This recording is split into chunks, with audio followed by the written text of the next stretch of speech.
महाराष्ट्र काय कर्नाटक काय सर्वांनी सबस्क्राईब करा खिलार महाराष्ट्राची शान आणि क्लिक करा बेल आयकॉनवर.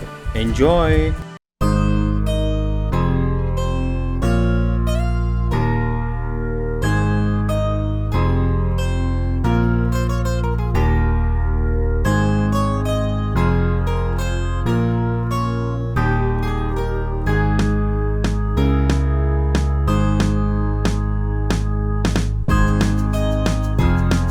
नमस्कार मंडळी, आज आपण आळंदी देवाची येथे आलेलो आहोत आणि कैवल्य साम्राज्य चक्रवर्ती श्री संत ज्ञानेश्वर महाराज पालखी सोहळा यांची मानाची बैलजोडी सूर्य आणि रामा श्री तुळशीराम ज्ञानोबा रानवडे हे बैलजोडीचे मानकरी आहेत यंदाच्या वर्षी. त्यांच्या दावणीला आलेलो आहोत. मंडळी, एक गोष्ट जर म्हणलं तर पालखी सोहळ्याची बैल एका मालकाची ठराविक लागत असतात, पण तो आनंद महाराष्ट्रामध्ये प्रत्येक कुटुंब त्याच्या सेवेने घेत असतो. आज येथे आपल्यासोबत शेतकरी आहेत, मालक आहेत आणि आज इथे आलेले पोकळे शेतकरी, तर त्यांनी आज या बैलजोडीसाठी साज बनवून आणलेला आहे. तर तो कुठला साज आहे, काय आहे, ती माहिती आपण घेऊ आणि कशासाठी, काय प्रेम हे आपण शेतकऱ्यांकडून जाणून घेऊया. मालक, आम्हाला तुमचं संपूर्ण नाव गाव सांगा आणि आज काय निमित्ताने इथं आले, काय घेऊन आलेत? माझं नाव बंटी गुलाब पोकळे, मी धायरीहून आलेलो आहे. मी आपल्या असे बैलांचा साज गंडे हे आपल्याला आवड आहे. या गंड्यांची मी रामा आणि सूर्यासाठी एक छानशी घंटी बनवली आहे. किती वेळ गेला हे साज बनवण्यामध्ये? मी 3 वर्ष झाले पालखीच्या रथांच्या बैलांना करतो. आता हे बनवायला कुठून शिकले का मनाने शिकले बघून? असंच लॉकडाऊन मध्ये बसल्यानंतर काय काम नव्हतं तर ते बघून आपलं शिकलो. मग घरी पण दावणीला काही जनावरं आहेत का? पहिली होती पण आता नाही आहेत. पण असं मी आपली आवड म्हणून मी प्रत्येक बैलांना करतो. प्राण्यांबद्दल मला आवड आहे, त्याच्याबद्दल मला तो किती सुंदर आणि कसा दिसेल त्यात आनंद जास्त मिळतो मला. येस, धन्यवाद मालक. आणि आज मंडळी या प्रकारे प्रत्येक शेतकरी त्याच्या पद्धतीने पालखी सोहळ्यासाठी बैलजोडीसाठी सेवा करत असतो. यातला साज देण्याची सेवा आज आपण या कुटुंबाकडून पाहिली. आणि आज आपण इथून पुढच्या भागामध्ये आपण रानवडे कुटुंबाचा आज या बैलजोडीची मिरवणूक आहे आळंदीमध्ये, तर ती मिरवणूक पाहणार आहोत आणि त्याचबरोबर रानवडे कुटुंबाची मुलाखत आपण पाहणार आहोत मंडळी. धन्यवाद. धन्यवाद मालक. डौल शिवाराच सोन पोशिंद्याच तू इमान, कैलासाला शंभोदी तुझा जय जयकार, पंढरीच्या पालखीची वारी तुझ्या खांद्यावर, पाय गुणी जोडायसी धन्य काळ रान. नमस्कार मंडळी, खिलार महाराष्ट्राची शान या यूट्यूब चॅनलवर मी सूरज दिघे आपल्या सर्वांचं सहर्ष स्वागत करतो. मंडळी, आज आपण आळंदीमध्ये आहोत. आळंदीमधील पालखी सोहळा हा नुकताच आता पंढरपूरच्या दिशेने प्रस्थान करणार आहे. खरं पाहायला गेलं तर संपूर्ण जगाचं आणि शेतकऱ्यांचा सगळ्यात आनंदाचा सोहळा जर कुठला म्हणलं आणि शेतकरी आणि वारकरी जर कुठल्या गोष्टीची जर आवर्जून वर्षभरात वाट बघत असतील तर तो माऊलींचा पालखी सोहळा आणि इतर सगळे पालखी सोहळे. आज आपण माऊलींच्या पालखी सोहळ्याचा मान ज्या कुटुंबांना मिळाला आहे त्यातलं एक रानवडे कुटुंब आज आपण त्यांच्यासोबत आहेत. यांची एक मुलाखत आपण यांनी ज्या शेतकऱ्यांकडून बैलजोडी घेतली त्यांची मुलाखत खाली डिस्क्रिप्शनमध्ये आहे, ती पाहू शकता. मालक, आम्हाला तुमचं संपूर्ण नाव गाव सांगा. मी सौरभ तुळशीराम रानवडे, गाव आळंदी. हे आमचे वडील तुळशीराम ज्ञानोबा रानवडे, हे आमचे बंधू तुषार विठ्ठल रानवडे. मालक, आता आम्हाला सगळ्यांना ही उत्सुकता आहे की आता माऊलींच्या पालखी सोहळ्याची बैलांची निवड झाली, हे झाली, आता पालखी सोहळा आपला निघणार आहे. कशा प्रकारची तयारी आपण कुटुंबाने केली आहे बैलांकडून पूर्ण? आत्ता जवळपास बैला इथे गोट्यावरती येऊन 1 महिना झाला असेल. महिना झाल्यापासून सकाळी आपण रोज सराव चालू आहे. सकाळी 6 वाजता 6 ते 8 वाजेपर्यंत रोज इथंच वावरामध्ये आपण त्यांचा सराव घेतोय. आवता असेल, बैलगाडी असेल आणि संध्याकाळी 4च्या पुढं बाहेर राऊंड मारतोय रोडला, की त्यांना गाड्यांची पण सवय असावी, लोकांची पण सवय असावी म्हणून किमान 10 किलोमीटरचा तरी रोज 2 तास प्रवास चालू आहे. म्हणजे रोजचा व्यायाम घ्यावाच लागतो. फक्त पाऊस आल्यापासून जरा आम्ही कमी केले. पावसात नॉर्मल 1 राऊंड मारतो बैलगाडीला 2-3 किलोमीटरचा, बाकी जास्त नाही काय. आता सध्या आरामावरच.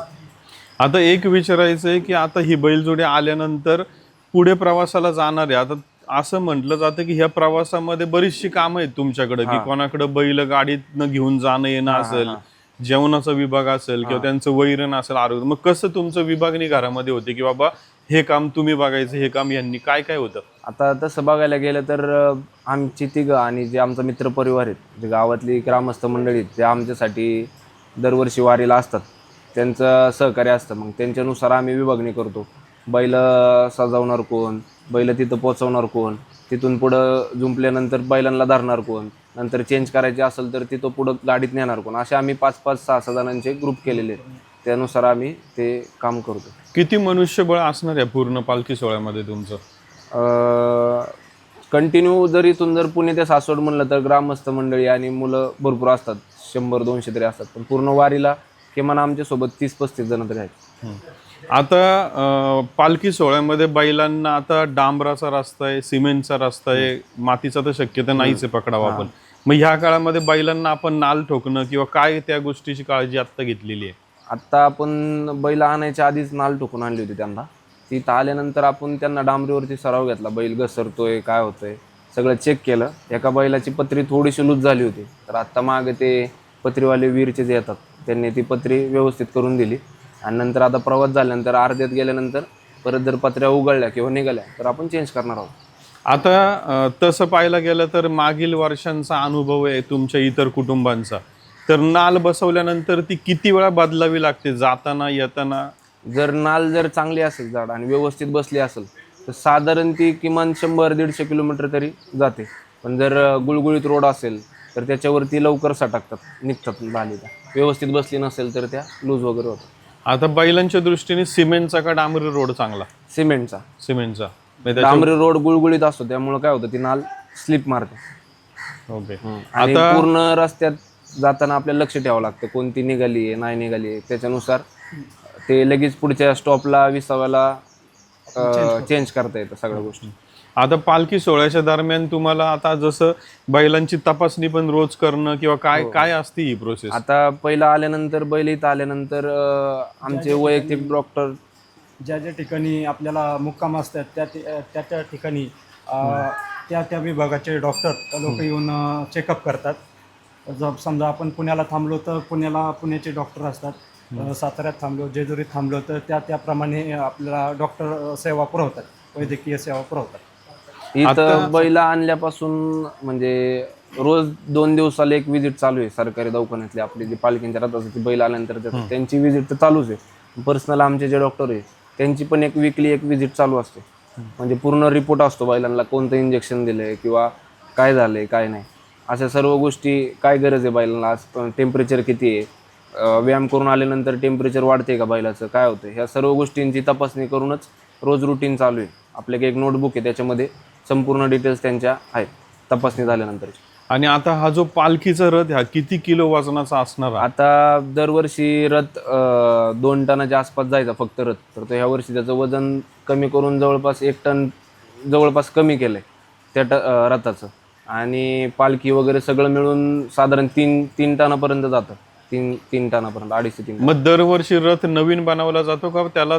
नाही, ह्या वर्षी नवीन बनवलंय. दरवर्षी चांदी पॉलिश करणं असेल, कुठं काय दुरुस्ती असेल, ह्या गोष्टी केल्या जातात.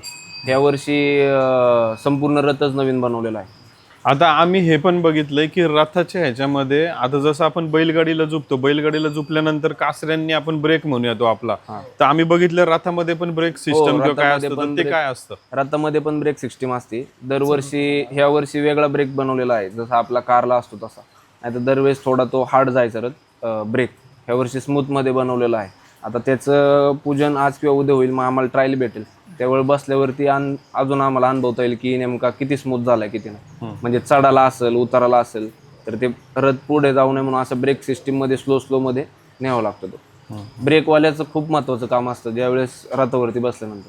आता बैलगाडी चालवताना एक माणूस कासरे धरून असतो. आता माऊलींच्या रथामध्ये तुम्ही बैल हँडल करायला तुमची माणसं किती असणार? दोघं? आमच्या घरातली 3 माणसं, म्हणजे चुलते दुसरे आहेत त्यांची माणसं, ते मिळूनच आम्ही संपूर्ण वारी करणार. नाही, मला हे विचारायचं की ब्रेक दाबायला एक कासरे? नाही, ब्रेक दाबायला एक आणि कासरावाला एक, सेपरेट. ओके. 2 माणसं असतात.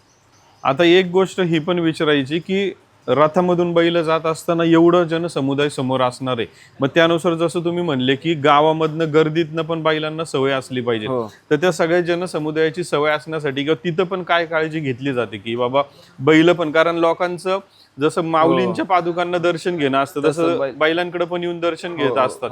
मग कुठल्या प्रकारची काळजी आपल्याला तिथे घ्यावी लागते मार्गावर? आता काळजी तर आपण प्रत्येक ठिकाणी घेतच असतो. साईडने रस्सी लावणं असेल, बैलांच्या साईडने कंटिन्यू मुलांची साखळी असेल आपल्या, की बैलांच्या इकडे कुणी जास्त प्रमाणात जोरात येऊ नये. बैल सोडल्यानंतर आल्यानंतर दर्शन घ्यायला काय नाही, पण चालू राहतात बैलांना सारखं हात लावणे किंवा ह्याच्याने बैलांची थोडी चिडचिड होते. चिडचिड झाली की मग ते पुढं त्रास होतो त्यांना. त्यामुळे ते आम्ही मुलांची साखळी असेल साईडने किंवा दोरी असेल अशा हिशोबाने आम्ही त्याचं नियोजन करत असतो दरवेळेस. आता आम्ही असं ऐकलंय की बैलांची आज तुम्ही बैल खरेदी केली, तुमच्या दावणीला आणली, जागा बदलली, पाणी बदललं, वैरण बदलली, खुराक बदलतो, काही ना काही पाण्यामधली चव चेंज होती, बैलांचं पण खाण्यामध्ये बदल होत असतो. मग पालखीचे एवढे टप्पे आहेत, मग ह्या काळामध्ये बैलांचं जेवणाचं रुटीन नीट राहावं, त्यांनी व्यवस्थित आरोग्य, तर त्याचं काय नियोजन आहे? आता आपण बैल आणल्यापासून तुम्ही जसं म्हणले की मग 2 ते 3 दिवस एक बैल थोडा खायला हे करत होता, चोकणारपणा करत होता, पाणी प्यायचं पण खाण्यासाठी थोडा हे करत होता, थोडी त्याला सर्दी पण जाणवत होती. पण नंतर हळूहळू त्याला सवय झाल्यानंतर तो इथे रुटीनमध्ये आला. आता आमचं जे खायचं टायमिंग आहे, जशी रात्रीला आम्ही 6 वाजता बैल झुंपायचे असतात आम्हाला, त्याच्या आम्ही 4 वाजता रती वगैरे देऊन सगळं म्हणजे त्यांचं जसं पालखीचं रुटीन आहे त्याच हिशोबाने आम्ही रुटीनची त्यांना सवय लावतोय. आणि टप्प्यांमध्ये जाताना आता पहिल्या टप्प्यात थोडासा त्रास होतो, पण एकदा बैलांना सवय झाली की ते बरोबर ऑटोमॅटिक त्या गोष्टी अडॉप्ट करतात. आता एक गोष्ट की पालखी सोहळ्याच्या मार्गावरती तुमचे मुक्काम पण आहेत काही ठरलेले, मग हे मुक्काम तुम्ही अगोदर बघून येता का संस्थान कमिटी सगळं? आम्हाला सर्व मुक्काम आधी बघून यावे लागतात की कुठं नियोजन करायचंय, कुठं काय ठेवायच्यात, काय काळजी घ्यायची, त्यासाठी पुढे आम्ही 5-6 जण ऑलरेडी पाठवतो. ओके, मग तुम्ही सर्व अगोदर स्थळ पाणी बघून येतो, कुठं बैल बांधायचं, कुठं कुठं थांबणार बैल? सर्व. येस. आता पालखी सोहळ्यामध्ये इथून ते पंढरपूरचा प्रवास जवळपास 250 किलोमीटर आहे आणि येताना पण 250 किलोमीटर आहे. आता पालखी सोहळ्याची जी ही बैल निवड करत असतात, ही कमिटी वेगळी असते का आळंदी देवस्थानच हे करत असते? काय असतं, जे ज्ञानेश्वर संस्थान कमिटी आहे त्याच्या अंडरमध्येच बैल समिती आहे आमची, ग्रामस्थांची, भरपूर वर्षांपासून स्थापन केलेली, तर ते त्या कमिटीवरती असतात. मग तेच रानोडे कुटुंबाचा मान आला तर ते कोणाला द्यायचा ते नाही, ते त्यांच्या हातात असतं, ते सिलेक्ट करतात. ओके. आता आज कुटुंबामध्ये हा मान मिळाला, का आनंद आहे घरामध्ये तुमचा? महिला असतील, लहान मुलं असतील, सगळ्याच परिवाराचा, मित्र परिवाराचा काय आनंद आहे? तसं पाहायला गेलं तर हा आनंद शब्दात मांडण्यासारखा नाही.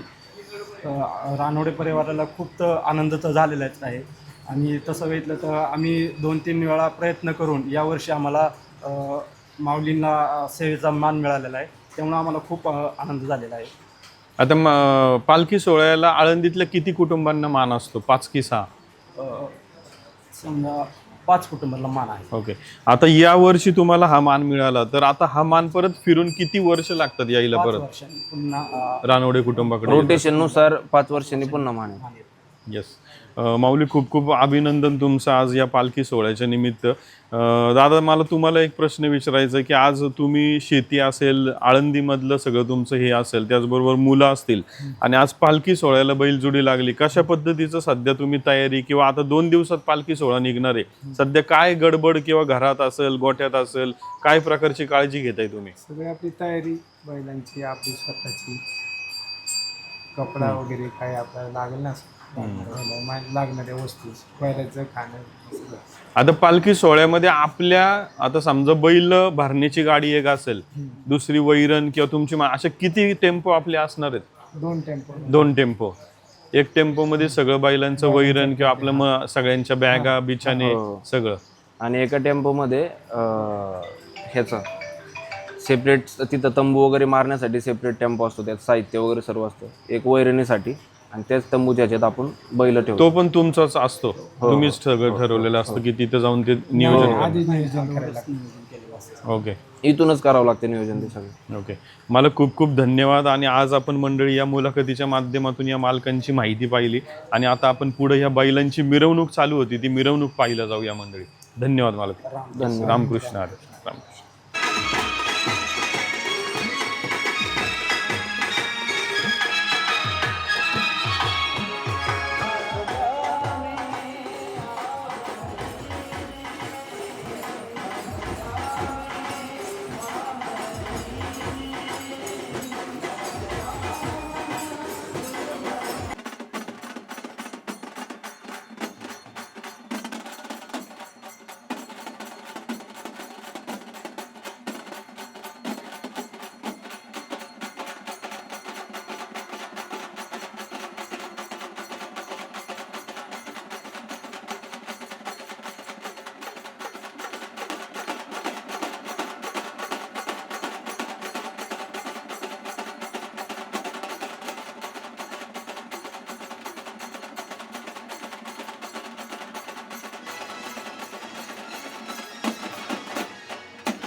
महाराष्ट्राची शान खिल्लार महाराष्ट्र